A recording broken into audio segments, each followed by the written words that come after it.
বড়োলেণ্ডৰ ভিতৰত যি 15টা সমষ্টি আছে, এই 15টা সমষ্টিত আমি যোৱা মাহৰ পৰা সমন্বয় আৰু ঐক্যতাৰ এটা যাত্ৰা আমি আৰম্ভ কৰিছোঁ। এইটো কেতিয়াবা আমি খোজকাঢ়ি পেলাই ৰেলী কৰিছোঁ, কেতিয়াবা গাড়ীৰে আমি ৰেলী কৰিছোঁ, কেতিয়াবা মটৰচাইকেলেৰে ৰেলী কৰিছোঁ। এইটো কণ্টিনিউ হ'ব। বড়োলেণ্ডত এটা সময়ত আমি দেখিছিলোঁ ৰাজনৈতিক ভুলৰ কাৰণে বড়ো অনাবড়ো বিভিন্ন জাতি ভেদাভেদ, ধৰ্ম ভেদাভেদ, গোষ্ঠীগত সংঘৰ্ষ এইবিলাক হৈ আছিলে।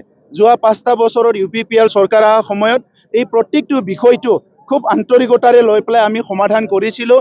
কিন্তু যেতিয়া নতুন আৰু চৰকাৰ আহিল, ইয়াতে এই যোৱা 4 মাহত পুনৰ বড়োলেণ্ডত ঘৰ জ্বলিছে, আকৌ হিংসা আৰম্ভ হৈছে, জাতি জনগোষ্ঠীৰ মাজত এটা সন্দেহ আৰম্ভ হৈছে। আৰু বড়োবিলাকৰ ভিতৰতো যে বড়ো জনগোষ্ঠীয়ে সংগ্ৰাম কৰি 8,000 শ্বহীদ হ'ল, তাৰ পিছতো বড়ো জনগোষ্ঠীৰ বিভিন্ন বিষয়বিলাক কি হ'ব, ইয়াত কোনো স্পষ্টীকৰণ নাই। আমাৰ সময়ত যি ল'ৰা ছোৱালীয়ে চাকৰি পালে নিকাভাৱে, এই সকলক তেখেতসকলে আঙুলি দেখাই আছে। কিন্তু 1200 টিচাৰৰ পোষ্ট ভেকেণ্ট হৈ আছে, যিটো আমাৰ চৰকাৰ থাকিলে আমি 10 দিনৰ এপইণ্টমেণ্ট দিলোঁ হয়, কিন্তু 4 মাহত তেখেতসকলে এতিয়ালৈকে এপইণ্টমেণ্ট দিব পৰা নাই।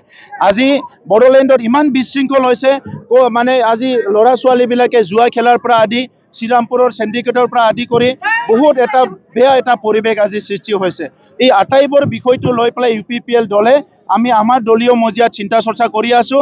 গতিকে আজি ক্ষমতাক পাই তেখেতসকলে যেনেকৈ ক্ষমতাৰ অপব্যৱহাৰ কৰি পেলাই সমাজখন বিশুদ্ধ, মানে কি কয়, সমাজখন মানে তেখেতসকলে সকলো দিশৰ পৰা পলুটেড কৰিবলৈ গৈ আছে। এই সমস্যাবিলাক, এই কথাবিলাক আমি কেতিয়াও সহজে নলওঁ। গতিকে UPPLৰ পৰিৱৰ্তনৰ কাৰণে যি যাত্ৰা, UPPLে পৰিৱৰ্তন আনিবলৈ যি এটা সংগ্ৰাম চলাইছিল, এইটো আমি কণ্টিনিউ কৰি যাম। ইয়াৰ কাৰণে আমি সিদ্ধান্ত ল'ম, বেছি দিন নাই, 2-4 দিনৰ ভিতৰত সিদ্ধান্ত ল'ম। আমি 15টা চিটৰ কাৰণে ৰেডি হৈ আছোঁ। আৰু ৰাইজে, সচেতন মহলে, বুদ্ধিজীৱী সকলো কৈছে জাতি জনগোষ্ঠীয়ে UPPLে অকলে কণ্টেষ্ট কৰিব লাগে। আমি UPPLৰ লগত আছোঁ আৰু 15টাৰ ভিতৰত 10-12টা চিট ৰাইজে আমাক জিকাই দিব, এই কথা কৈ আছে। গতিকে আমি ৰাইজৰ লগত থাকিম। আমি UPPL হিচাপে কৰিছোঁ, মই UPPLৰ কেণ্ডিডেট। আৰু থাৰ্ড কেণ্ডিডেট হিচাপে আমি সকলো ইলেকশ্যন হ'লে দল সংগঠন যিমান আছে, আমাৰ বিভিন্ন দলৰ সন্মানীয় বিধায়কসকলক মই যোৱাকালি মানে অনুৰোধ কৰিছোঁ যে যদি নিৰ্বাচন হয়, চবৰে পৰা ভোট বিচাৰিম।